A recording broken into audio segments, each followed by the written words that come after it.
안녕하세요. 저는 데이터브릭스에서 파트너 SA로 일하고 있는 신효정입니다. 개인적으로 데이터야 놀자 행사 자주 참석하고 세션 듣는 입장으로 되게 재밌고 유익한 컨텐츠 많이 봤었는데 오늘 이렇게 발표자로 참석하게 돼서 정말 영광입니다. 제가 행사를 좀 많이 다녀봤었는데 컨퍼런스 같은 거 여기가 의자가 제일 좋은 것 같아요. 그래서 이 리클라이너여서 누울 수도 있다고 하더라고요. 그래서 누워서 들으셔도 제가 아무렇지도 않고 이상하지 않게 생각하니까 편한 자세와 마음으로 들어주시면 감사드리겠습니다. 오늘 제가 준비한 세션은 두 가지 이야기를 담고 있습니다. 먼저 첫 번째로는 요즘 되게 핫하죠. 데이터브릭스에서 만든 레이크하우스 플랫폼에 대해서 소개를 드리고 그 다음에는 데이터브릭스에서 개발자로 근무하고 계신 이문수님하고 Q&A 세션을 진행하도록 하겠습니다. 이제 Q&A 세션에서 저희가 레이크하우스 플랫폼을 어떻게 만들고 있는지 또 문수님이 어떻게 근무하고 계신지 이제 전달해드릴 예정입니다.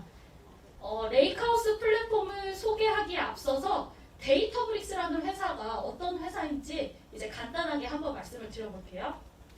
데이터브릭스는 2013년도에 아파치 스파크 프로젝트를 만든 파운더들이 모여서 창립한 회사입니다.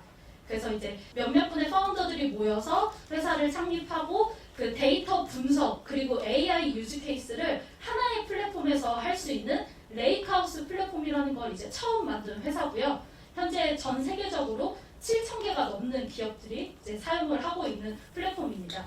그 레이크하우스 플랫폼은 여러 개의 오픈소스 프로젝트들로 구성이 되어 있습니다. 그래서 여기 보시는 것처럼 델타 레이크, 아파치 스파크, ML플로우가 이제 대표적으로 사용이 되고 있습니다. 다음으로 레이크하우스에 대해서 말씀을 드려볼 텐데요. 레이크하우스라는 말 되게 많이 들어보셨을 것 같아요. 레이크하우스 플랫폼이 요즘에 핫하더라. 기업들이 되게 많이 쓰고 있다더라. 이렇게 얘기는 많이 들어보셨는데 제가 고객분들 만나보다 보면 레이크하우스 플랫폼이 근데 뭔지 잘 모르겠다. 왜 써야 되는지 잘 모르겠고 장점이 뭔지 우리 회사에 도입했을 때 효과가 있을지 이런 거를 정의를 명확히 못 하시더라고요. 그래서 오늘 제가 준비한 내용은 데이터브릭스의 레이크하우스 플랫폼이 기존에 있는 데이터 분석 플랫폼의 어떤 아쉬운 점을 해소하기 위해서 저희가 만들게 됐는지 이 부분에 대해서 얘기를 해보려고 합니다. 일반적으로 기업들이 데이터를 분석해서 거기서 이제 밸류를 뽑아내죠. 뽑아낸 이 밸류를 비즈니스에 도입을 해서 가치를 이제 창출하려고 합니다. 그래서 지금 여기 보이시는 데이터 성숙도 커브를 보시면 기술이 성숙할수록 비즈니스에 얼마나 영향력을 미치는지를 2차원 그래프로 지금 표현을 한 거거든요. 그래서 저희가 데이터 분석에 사용할 수 있는 기술을 두 가지 카테고리로 나눠볼 수가 있습니다. 왼쪽에 주황색으로 표시된 부분을 보시면 데이터를 정제하고 정형화된 리포트를 뽑아요. 그리고 SQL 쿼리 같은 걸 날려서 이제 애드호크하게 데이터를 분석하고 또 비주얼라이제이션 툴들 사용해서 시각적으로 데이터를 탐색하죠. 그래서 이 왼쪽에 있는 부분들은 우리가 수집한 데이터를 기반으로 과거에 어떤 일이 발생했었는지를 이제 파악하는 그런 분석 방향입니다. 그리고 이제 오른쪽으로 가시면 미래에 어떤 일이 일어났었는지로 그 색이 변해요. 그래서 오른쪽으로 보시면은 예측 모델을 만들어서 미래에 어떤 일이 발생할지 사전에 파악을 하고 발생할 문제에 대해서 우리가 어떤 식으로 대응해야 될지 그리고 최종적으로는 어떤 특정 상황에서 어떤 의사결정이 최적인지 자동으로 이제 뽑아내는 방향으로 발전을 해나가고 있습니다. 그래서 기술 성숙도가 높을수록 동일한 데이터더라도 저희가 비즈니스에 주는 임팩트는 더 커진다라고 이제 볼 수가 있고 모든 기업들이 오른쪽으로 가려고 하고 있죠. 더 좋은 가치를, 더 좋은 효과를 뽑아내기 위해서. 근데 이 기술 성숙도 커브가 좀 익숙하지 않으셔가지고 말은 알겠는데 잘 와닿지 않는다 이렇게 생각하실 수가 있어요. 그래서 제가 이거를 잘 아시는 데이터 분석 플랫폼이랑 한번 매핑을 해보겠습니다. 이제는 확 와닿으실 것 같아요. 그래서 과거의 데이터를 분석하기 위해서 저희가 일반적으로 데이터 웨어하우스를 구축하고 웨어하우스에다가 정형화된 데이터를 테이블 형태로 저장을 하죠. 그리고 이 데이터 웨어하우스에 각종 BI 툴을 붙여서 쿼리로 통계 분석을 한다든지 아니면은 대시보드를 만들어서 이제 시각적으로 저희가 분석을 하게 됩니다. 과거에 어떤 일이 일어났었는지를 파악하는 거죠. 근데 이제 이렇게 과거에 있었던 데이터를 통계적으로 분석하는 거에서 일어날지로 분석의 패러다임이 이제 바뀌다 보면 데이터의 양도 커지고 그리고 이 데이터 자체도 저희가 정형화할 수 없는 데이터들 그러니까 뭐 이미지나 비디오 같은 이렇게 정형화할 수 없는 데이터들이 계속 발생을 하게 돼요. 그렇기 때문에 이 정형 데이터에 강한 데이터 웨어하우스가 아니라 값싸게 비정형 데이터를 저장할 수 있는 데이터 레이크가 필요해지게 됩니다. 그래서 오른쪽에 미래에 어떤 일이 일어났는지 이런 AI 유즈 케이스를 처리하기 위해서는 저희가 데이터 레이크를 구축을 해야 되는 거죠. 모든 기업이 과거에 어떤 일이 일어났었는지도 분석하고 싶고 또 미래에 어떤 일이 일어날지도 분석하고 싶어요. 이 두 가지 유즈 케이스를 다 커버하기 위해서 이렇게 분리되어 있는 독립적인 두 개의 시스템을 구축할 수밖에 없습니다. 현재. 왜냐하면 이 두 개 시스템이 특징이 되게 명확하게 다르잖아요. 예를 들어서 웨어하우스에 저희가 테이블 형태로 데이터 정형 이렇게 잘 스트럭처링해서 저장을 하면 SQL 쿼리 같은 거를 되게 빨리 처리를 할 수가 있습니다. 그래서 쿼리나 대시보드로 데이터를 분석할 때 이 속도적인 이슈를 저희가 제거를 할 수가 있죠. 근데 이제 보시면은 데이터 웨어하우스를 사용한다. 그럼 데이터가 테이블 형태로 저장되기 때문에 보안 측면에서는 테이블에 접근하는 액세스를 컨트롤해야 되고 그 위에 BI 툴들을 붙여서 이제 사용자 인터페이스를 만들어서 사용을 하게 되고요. 근데 이제 빅데이터 쪽으로 넘어오게 되면 데이터 레이크 구축하고 근데 데이터 레이크에 저장되는 데이터들은 아까 말씀드렸던 것처럼 정형화하기 어려운 데이터들 그리고 우리가 피처를 10개 모으다가 이제 막 20개로 늘어나고 30개로 늘어나고 기존에 모았던 거를 빼기도 하고 그리고 또 이미지나 비디오처럼 테이블로 만들기 어려운 이런 파일들을 저장을 이제 그런 데이터들을 AI 유즈 케이스로 사용하게 되는 거죠. 그래서 데이터 레이크 구축하고 그러면 이제 보안 측면에서 보면 더 이상 테이블 액세스 컨트롤이 아니라 이 파일에 대한 접근을 제어를 해야 되고 그리고 저희가 AI를 한다는 거는 사실 모델 피처를 엔지니어링하고 모델을 학습시키고 또 모델을 디플로이하고 이런 작업들을 하게 되는데 기존에 있는 BI 툴로는 이런 작업을 할 수가 없잖아요. 그래서 이제 기존에 있던 시스템, 기존에 사용하던 사용자 인터페이스가 아니라 다른 인터페이스를 사용할 수밖에 없습니다. 이렇게 두 개의 시스템을 세팅해서 쓰다 보니까 문제가 발생을 하게 돼요. 일단 첫 번째로 데이터가 서로 다른 시스템에 저장이 되어 있는데 이게 완벽하게 익스클루시브 되지 않거든요. 그래서 이쪽에 있는 데이터를 필요에 따라서 다른 시스템이 땡겨오기도 하고 또 반대로 이제 데이터를 카피해 가기도 하고 그러다 보니까 데이터의 싱크를 맞춘다든지 아니면 데이터 레이크 쪽에서는 데이터 웨어하우스에 어떤 데이터가 들어있는지 모르는 뭐 사일로 문제들도 발생을 하게 됩니다. 또 이제 다음 보안 모델 쪽으로 가게 되면 저희가 컨트롤하는 파일의 타입이 다르잖아요. 그래서 보안 모델이 다릅니다. 한쪽은 테이블 액세스 관리하고 한쪽은 파일에 대한 액세스 관리하고 그럼 이렇게 되면은 동일한 데이터에 대해서 양쪽 시스템이 동일한 액세스 컨트롤 레벨을 가지고 있어야 되는데 엄청나게 많은 이제 비용이 발생하겠죠. 완전히 구조가 다른 두 개의 시스템을 동일하게 맞추려면 그리고 또 이제 최상단에 유저 인터페이스 쪽으로 가면 제가 데이터 엔지니어링 하거나 BI 유즈 케이스를 하면 이제 BI 툴 쪽으로 가야 되고 제가 머신러닝 관련된 작업을 하면은 이제는 또 다른 툴로 가야 되는 거죠. 그래서 같은 조직 안에서 유즈 케이스가 다르면 사용하는 사용자 인터페이스가 다릅니다.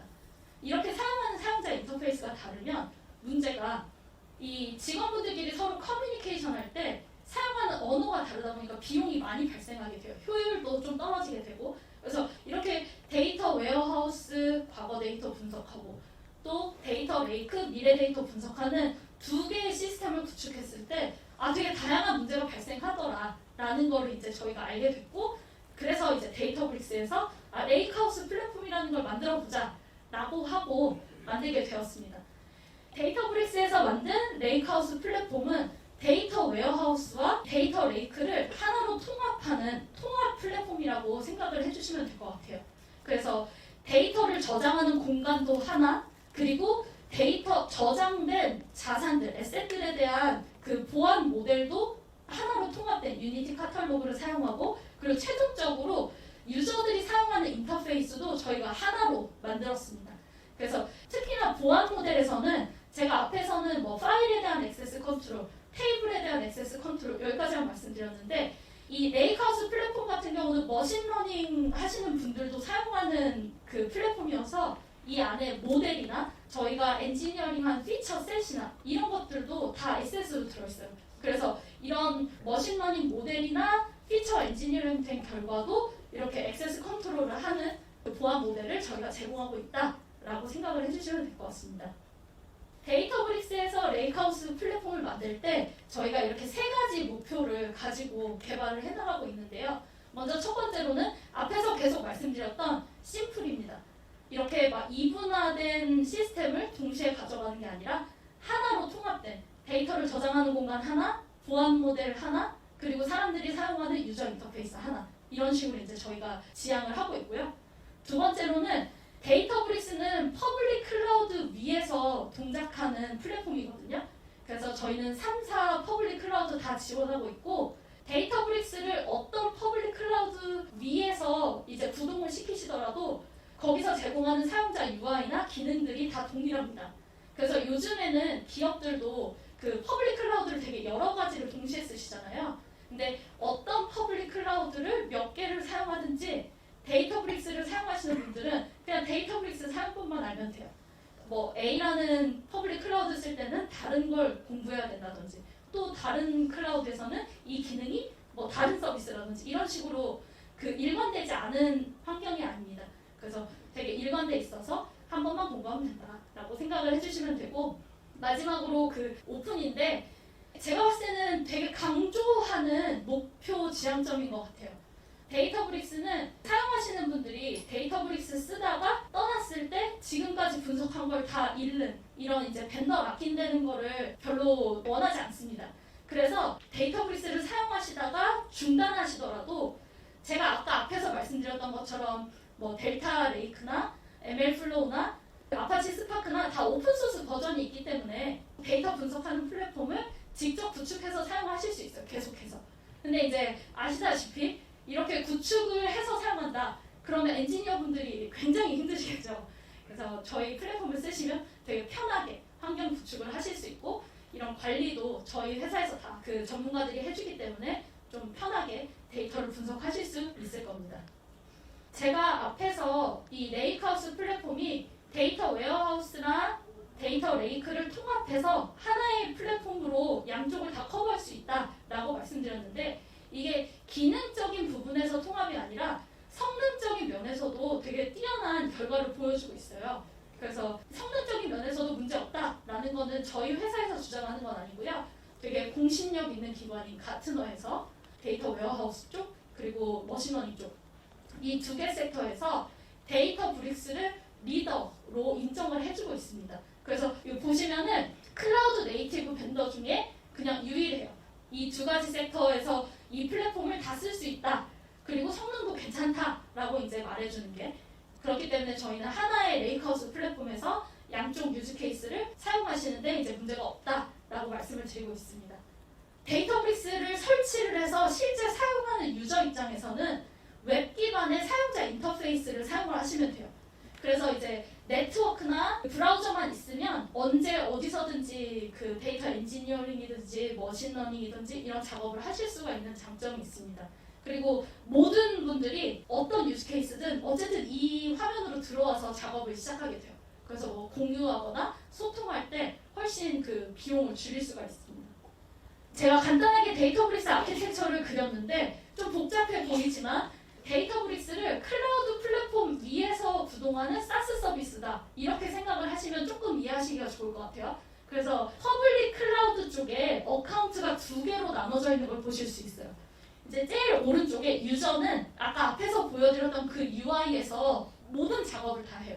뭐 ETL을 수행해라, 뭐 데이터를 저장해라, 데이터를 삭제해라 이런 식으로 요청을 보내면 일단 그 요청들은 전부 다 퍼블릭 클라우드의 데이터브릭스 어카운트에서 받아요. 왜냐면 사스 서비스니까. 그래서 이렇게 리퀘스트를 받으면 그림에서 보시는 것처럼 실제 컴퓨팅하는 리소스라든지 아니면 액세스하는 데이터는 전부 다 고객의 어카운트 밑에 있는 걸 볼 수가 있어요. 그러니까 데이터브릭스 어카운트가 아니라 퍼블릭 클라우드의 고객의 어카운트 아래에 있는 오브젝트 스토리지에 고객의 어카운트 아래에 있는 컴퓨팅 리소스 사용해가지고 이제 데이터 됩니다. 그렇기 때문에 데이터가 그냥 자사 어카운트 밑에 있고 컴퓨팅 리소스도 밑에 있어서 이제 보안적으로 좀 더 안정적인 환경을 저희가 제공을 하는 거죠. 그래서 현재 사용하고 계시는 오브젝트 스토리지를 그대로 저희 레이크하우스 플랫폼에 연결을 이렇게 하는 식으로 사용을 하실 수가 있어서 마이그레이션 작업이 따로 필요하지 않다는 아주 장점이 있습니다. 또 오픈을 지향한다 뭐 이렇게 말씀을 드렸는데 데이터브릭스 플랫폼이 이건 좀 제 개인적인 생각일 수 있는데 되게 개방형 플랫폼인 것 같아요. 왜냐하면 내가 모든 좋은 기능을 전부 다 개발해서 이 플랫폼에 담겠다 이런 목표보다는 기존의 시장에서 많이 사용되고 있는 솔루션들이랑 저희 레이크하우스 플랫폼이 잘 연결될 수 있도록 개발을 해나가고 있습니다. 그래서 보시는 것처럼 데이터를 수집하는 솔루션들, 그리고 보안 관련된 솔루션들, 그리고 사용자들이 사용할 수 있는 도구들 이런 것들이랑 데이터브릭스가 이제 잘 연결되도록 저희가 커넥터를 진짜 열심히 개발을 하고 있어요. 그래서 지금 이 장표에 나와 있는 솔루션들 되게 일부라고 보시면 될 것 같습니다. 이거보다 훨씬 더 많이 있습니다. 또 되게 많은 고객들이 6개월이라는 짧은 시간 안에 데이터브릭스 구축도 하고 그 다음에 여기에 데이터 분석해서 같이 뽑아서 그 비즈니스 로직에 적용하는 것까지 이 효과 확인하는 것까지 되게 짧은 시간에 경험을 하고 계세요.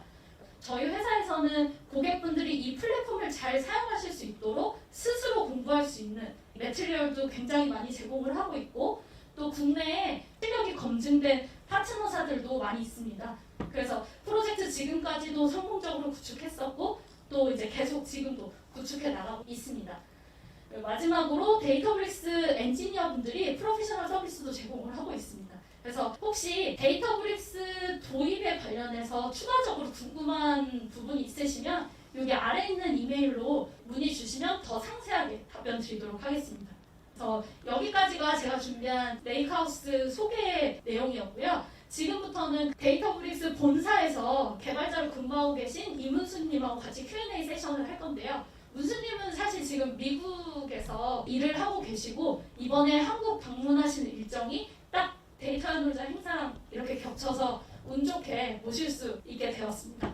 문수님 안녕하세요. 네, 들으시는 안녕하세요. 분들한테 소개랑 한번 인사 부탁드리겠습니다. 네, 안녕하세요. 저는 데이터브릭스에서 소프트웨어 엔지니어로 일하고 있는 이문수라고 합니다. 네, 질문이 퍼블릭 클라우드 위에 데이터브릭스가 있다고 하는데 클라우드 장애가 발생하면 데이터브릭스 장애가 발생할 수 있을까요? 이렇게 장애 처리 어떻게 하는지 궁금합니다. 써있는데 저도 궁금한데요. 저는 이제 소프트웨어 엔지니어로 일하는 입장에서 바라보면은 일단은 그 데이터베이스 플랫폼을 만드는 입장에서는 그 펄트 토너런스를 제공하려고 굉장히 많은 노력을 하고 있거든요. 그리고 또 실제로 이제 서비스 오퍼레이션 할 때 이런 클라우드 플랫폼과 엄청 타이트하게 일을 같이 해서 예를 들어서 장애가 나면은 같이 그 이제 장애 담당하는 엔지니어가 알럿을 받는다든지 물론 장애가 발생하지 않는 건 아니지만 장애가 안 발생하게 만들려고 하거나 아니면 발생해도 빨리 처리하는 그런 프로세스를 가지고 있습니다. 그리고 질문 중에 하나가 데이터 분석 플랫폼을 제공하는 기업이 많은데 그 중에 데이터베이스에 조인하게 된 결정적인 계기가 있나요? 이거를 말씀을 드리면은 저는 이제 개발자로서 또 계속 이전에도 이 데이터 사이언스 노트북 관련된 오픈소스 프로젝트를 하고 있었고 오픈소스 프로젝트를 하면서 이제 그걸 가지고 뭐 스타트업도 하고 했지만 그걸 비즈니스 모델을 만들기 굉장히 쉽지 않은데 데이터브릭스가 그렇게 하고 있는 잘 하고 있는 많지 않은 회사 중에 하나고 또 엔지니어로서는 그 회사에 조인을 하게 되면은 기술적인 그 리더십을 가지고 있는 회사에 조인을 하고 싶었는데 데이터브릭스가 이쪽 분야에서는 이제 가장 강력한 리더십을 보여주는 것 같고 또 이런 오픈소스 기반으로 기술이 이루어져 있어서 그런 것도 이제 개발자로서 매력뿐만 아니라 사용자한테도 매력이 있을 것 같다고 해서 조인을 하게 됐습니다. 또 질문 중에 하나가 모바일 앱 프로덕트 애널리시스입니다. 저희는 제품 및 유저 분석을 위해 바이트 플러스라는 툴을 쓰고 있는데 데이터브릭스에서의 연계성이 궁금합니다. 이렇게 질문인데 제가 그 바이트 플러스라는 툴을 제가 잘 모르기 때문에 정확하게 답변을 드릴 수는 없지만 데이터브릭스의 또 그 스팍의 장점 중에 하나가 다양한 데이터 소스들을 지원을 하거든요. 이제 뭐 별도의 데이터베이스라든지 아니면 그냥 뭐 그룹 스토리지라든지 굉장히 다양한 스토리지를 지원을 하고 또 오픈 소스 기반이다 보니까 확장성이 굉장히 있어서 자세히는 설명을 드릴 수 없지만 이따가 부스로 오시면은 아마 자세한 부분 이야기를 할 수 있지 않을까 듭니다.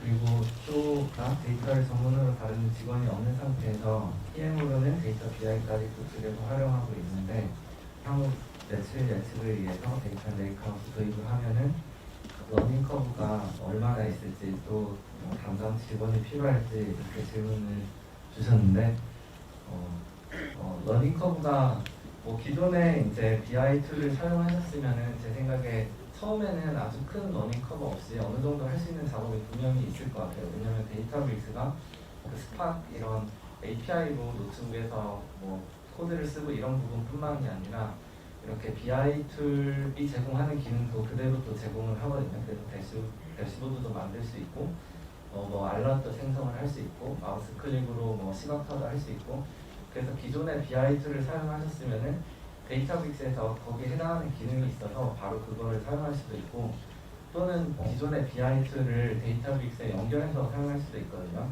그렇게 해서 기존에 사용하던 거를 그대로 사용하다가 이제 데이터빅스에서 제공하는 뭐 스파크 API라든지 아니면 머신러닝이라든지 이런 걸 추가적으로 사용을 할 수 있어서 뭐 러닝 커브가 필요하지만 그래도 약간 이렇게 인크리멘탈하게 첫날부터 어느 정도 사용을 하실 수 있지 않을까 싶습니다. 질문이 해외 기업에서 전 세계의 고객을 대상으로 서비스 만드는 것이 개발자 관점에서는 어떤 점이 제일 특별한 경험이 될 수 있을까요? 근데 이것도 제가 이제 부인할 때 궁금했던 점 중에 하나고 저도 배우고 있는 중인 것 같습니다. 근데 제 생각에 제일 현재까지는 제일 특별하다고 생각한 게뭐 여기에도 개발자든지 아니면 서비스를 만들고 있는 일을 하시는 분들이 많이 계실 텐데 제가 한 일이 그 임팩트가 바로 이제 발생하는 걸 보는 게 굉장히 좋은 것 같고 또 데이터브릭스에 이제 뭐 미국이든 아니면 다른 나라든 이렇게 데이터브릭스를 그 회사의 굉장히 중요한 업무 중에 하나로 사용을 하는 회사들이 굉장히 많아서 예를 들어서 서비스를 잘 만들 때뿐만이 아니라 뭐 실수를 해서 버그를 만들었을 때 이제 바로바로 불만이 오는 걸 보면은 굉장히 임팩트가 있는 일을 하고 있구나 이렇게 알 수가 있어서 그런 면이 굉장히 특별한 것 같습니다. 저희가 시간이 다 돼서 이제 Q&A 세션은 여기서 마무리할 건데 저희 밖에 부스 있다고 아까 말씀드렸죠. 그래서 오시면은 여기서 답변 못한 질문들 답변 드리도록 하겠습니다. 지금 저희 한국팀에서 여러 포지션이 오픈되어 있거든요. 그래서 관심 있으신 분들 계시면 많은 지원 부탁드리고 또 부스에 오시면 다양한 직군의 직원분들이 부스에 있습니다. 그래서 레이크하우스 도입이나 아니면 이 포지션 관련해서 궁금한 거 있으시면 질문해 주시면 좋고요. 또 12월 7일에 저희 회사에서 주관하는 그 월드 투어 행사가 있습니다. 그래서 데이터브릭스의 분야 전문가나 경영진뿐만 아니라 데이터브릭스를 사용하고 계시는 고객분들도 컨텐츠를 만드는 데 참여하고 계시거든요. 그래서 등록하셔서 레이크하우스 플랫폼이 어떤 특징이 있는지 또 이제 새로운 기능들이 어떤 게 있는지 그리고 고객 성공 사례들도 저희가 많이 공유할 예정입니다. 그래서 보셔서 도움받으시면 좋겠고요. 마지막으로 저희 설문조사랑 아까 앞에서 보여드렸던 월드투어 행사 등록해주시면 저희가 준비한 소정의 기념품을 전달해 드리도록 하겠습니다. 오늘 저희가 준비한 발표는 여기까지고요. 오늘 세션 들으시고 이제 레이크하우스 플랫폼이 뭔지 알겠다. 우리 회사가 썼을 때 이런 효과가 있겠구나 라는 식으로 이제 감을 잡는 데 좀 도움이 되셨으면 좋겠습니다. 네, 감사합니다.